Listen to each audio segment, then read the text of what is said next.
अध्याय 1 सुरू करण्यापूर्वी थोडी माहिती.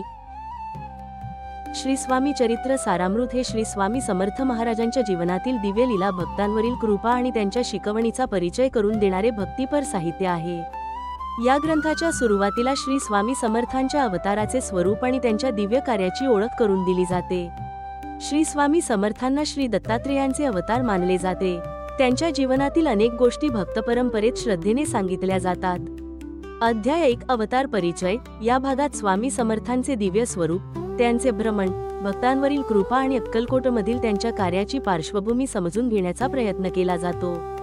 चला तर मग श्रद्धेने आणि भक्तिभावाने श्री स्वामी चरित्र सारामृताच्या पहिल्या अध्यायाला सुरुवात करूया. श्री गणेशाय नमः. श्री गुरुदेव दत्त. श्री स्वामी समर्थ. या अध्यायात श्री स्वामी समर्थांच्या दिव्य अवताराचे महत्त्व सांगितले आहे.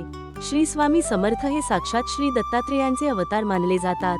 ते कोणत्या घराण्यात जन्मले, त्यांचे आईवडील कोण याची निश्चित माहिती उपलब्ध नाही. यावरून त्यांचे स्वरूप मानवी मर्यादांपलीकडील दिव्य असल्याचे अधोरेखित केले जाते. स्वामींनी अनेक वर्षे भारतभर तीर्थयात्रा केली. विविध ठिकाणी भक्तांचे दुःख दूर केले, संकटात असलेल्या लोकांना आधार दिला आणि धर्म, भक्ती व सदाचाराचा मार्ग दाखवला. अखेरीस ते अक्कलकोट येथे स्थिरावले आणि तेथून असंख्य भक्तांवर कृपा केली.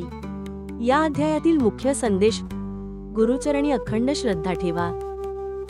ईश्वराचे नामस्मरण हेच सर्वात मोठे साधन आहे. संकटात घाबरू नका, श्रद्धा ठेवा. दया, सत्य आणि सदाचार यांचे पालन करा.